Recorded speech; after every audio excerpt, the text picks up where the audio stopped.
first of all, I want you to think about the yin and yang symbol, the symbol of Tai Chi. It's a round circle, and yin and yang are flowing one into another, and that motion never really stops. If you really look at that symbol, one is flowing into another, but it never completely ends before it comes into the other.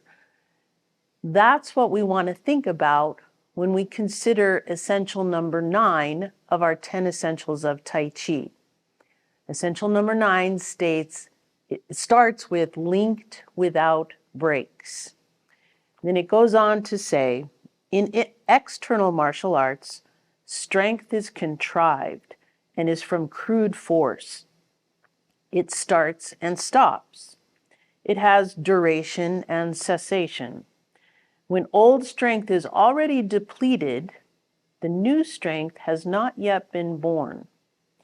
This is the window of opportunity. In Tai Chi, mind and intent is used, not strength. It is continuous, without cessation, from beginning to end, a complete cycle circling without end. It is said, move the energy as though drawing silk from a cocoon. Let me put my paper down.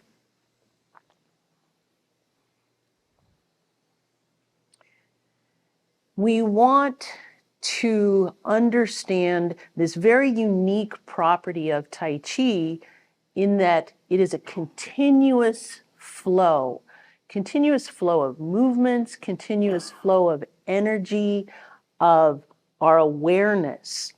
So let's look at it in like 3 different levels. First, I just want to think about linking the movements. And the ward-off sequence, we learn it as a linked sequence. That's why I call it that. If we do that ward-off, we start off with holding the ball, stepping out, ward off, grasp the bird's tail, roll back, rotate and press, pushing chi. And we learn it like that, where we string the movements together. We're not doing ward off, grasp the bird's tail, roll back, rotate and press, and then pushing chi. It's like what I mentioned in the email of the difference between the second hand on some clocks, where it tick, tick, tick, tick. It does the seconds in a ticking motion. Or some clocks just smoothly glide around that clock, more like the yin and yang symbol. That's how we want to link our movements. We want them not to tick off, but to flow one into another. Grasp the bird's tail, roll back, rotate and press, pushing chi. Even flowing into the other side, we're bringing our weight to one side, weight to the other, and then stepping out, ward off, grasp the bird's tail, roll back, rotate and press, pushing chi. Now that's just one level of actually thinking about linking those movements, but what is really helping us link the movements? And we have to consider this at a second level of you're applying those underlying principles, and that is what is helping you link the movements. You know, think of another movement that we learn that really flows very nicely together, and that's wave hands like clouds, where we're stepping out, and everybody loves this movement because it is so flowing. And that's part of the beauty of Tai Chi, right? Instinctively, even if you've never done Tai Chi, my brand new clients, I teach them wave hands like clouds, and they're like, oh, that feels so good. Well, there's a reason that that continuous movement is good for your body. We're applying those underlying principles, allowing your body to relax, allowing your body to open up and let things flow in that circular pattern. If we take wave hands like clouds, think about the underlying principles that we're applying. We have our weight on one side as we start. We're thinking about our substantial and insubstantial. We're thinking about our Dantian, using that Dantian to lead the rotation, another of the principles. Bringing that Dantian over the base of support so that we're nice and balanced as we move. We can utilize our breathing in and breathing out, and that helps our mind focus on this continuous flow, just that gentle breathing in and breathing out. Same thing with ward off. We learn it as that flow, like I said, on that first level, but then you understand that it's the rotation. It's understanding your substantial and insubstantial, utilizing your breathing. All of that is what's helping you link these movements together. It's not a simple just the movements. You're applying those underlying principles. Let's look at part the wild horse's mane. As we hold that ball, we can step out, part the wild horse's mane. Now we could stop here, and that would be like the tick, tick, tick second hand, but that's not what we want. As we step out with part the wild horse's mane, we're using that rotation to open ourselves up. We're using our substantial and insubstantial to help us move forward in a balanced position. Using our breathing in as you hold that ball, breathing out as you release. Remember, as we talked last week, open and close, gather and release. All of Tai Chi is about this flow, gathering and releasing, opening and closing, moving the weight, substantial and insubstantial. It's not a start and stop kind of activity, like the principle talks about, where external martial arts are you use your external force and you deplete all of your force, and there's a moment of where you have to gather that energy again, that because you've completely depleted it. Whereas in Tai Chi, we're drawing silk as from a cocoon. It's a continuous motion. You can't jerk the silk, it'll break. You can't start and stop. It has to be this continual motion. And that's the third level that I want you to consider, is incorporating your mind and intent. Remember, using consciousness, not strength. That was our essential number 6. Your mind and intent, your awareness of where you are in the form, that meditative effect, being in the moment. This also is part of this continuous motion, because your awareness needs to be continuous. You can't start and stop and think, oh yeah, I'm completely balanced and tomorrow I have to do this. And it can't be a jumbled up, jerky kind of thought process. You have to be completely in the moment, pulling that energy as if drawing silk from a cocoon, letting it flow.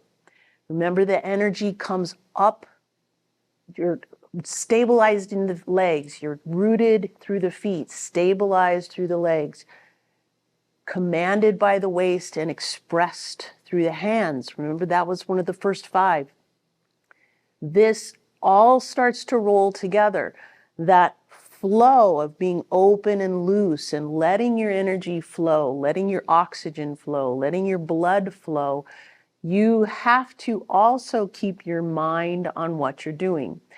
One of the examples that I thought of, and this may or may not connect with you, if you remember the movie The Matrix, and think about the moment where Neo actually can see the Matrix, and that's the moment at which he can begin to defeat the agents, because he's so focused and his mind is understanding where his opponent is and what his opponent is.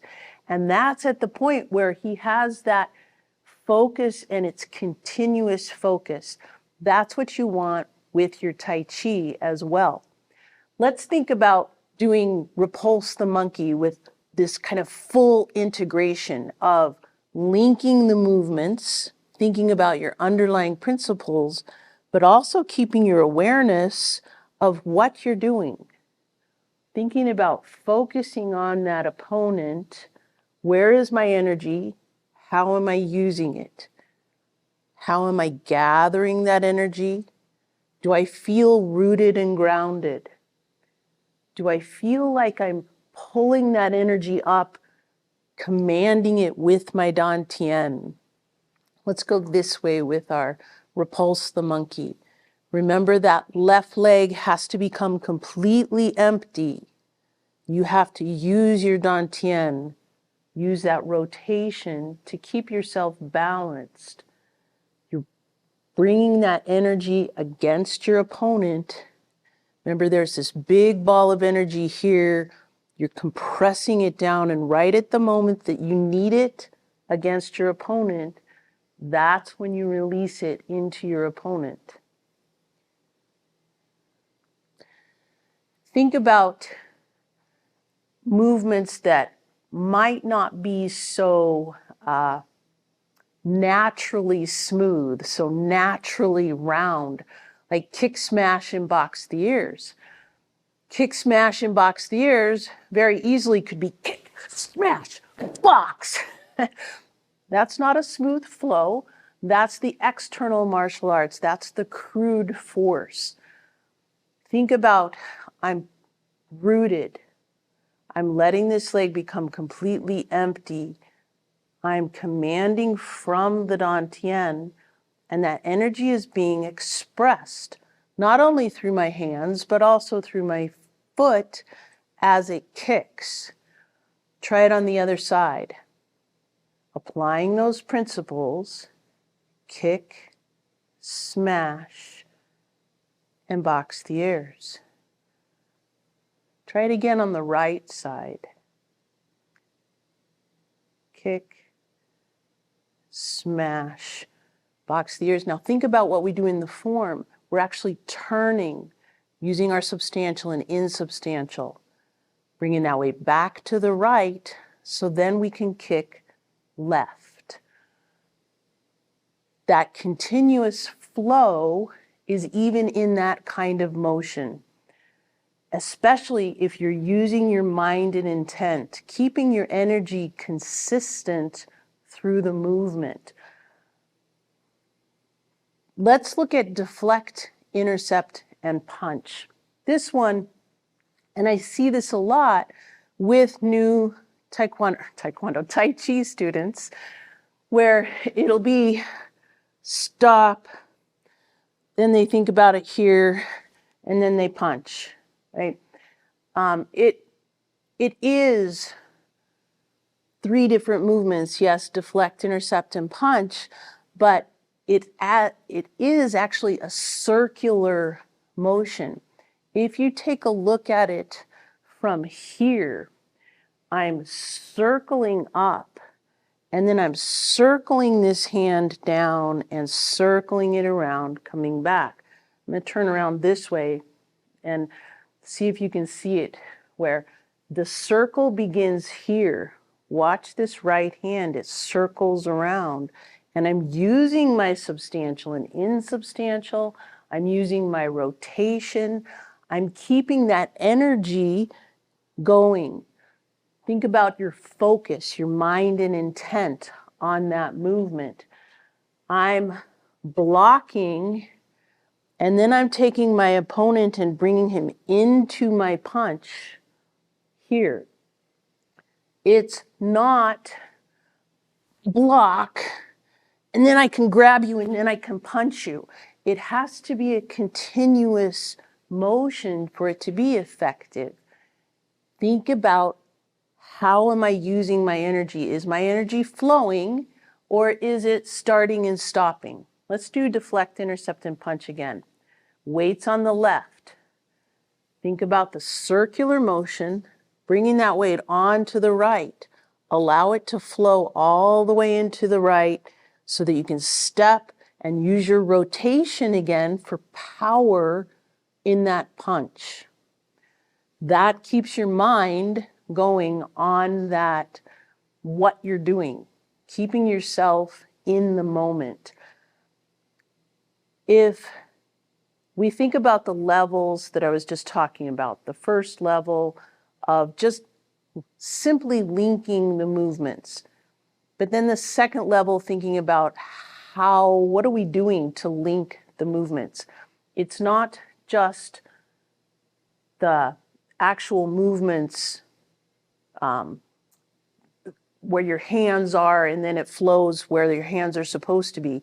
It's actually applying the underlying principles, things like rotation, substantial and insubstantial, even using your breathing to help that flow, to keep yourself open and loose. And then making sure that your awareness stays in the moment, that your mind and intent is flowing with what you're doing, with your movements. Then it becomes a full integration. And the beauty of that is it allows your body to relax. You're actually giving yourself the gift of stress relief when you can be fully integrated, open in your body, moving and letting the body actually come into that parasympathetic side where it can rest.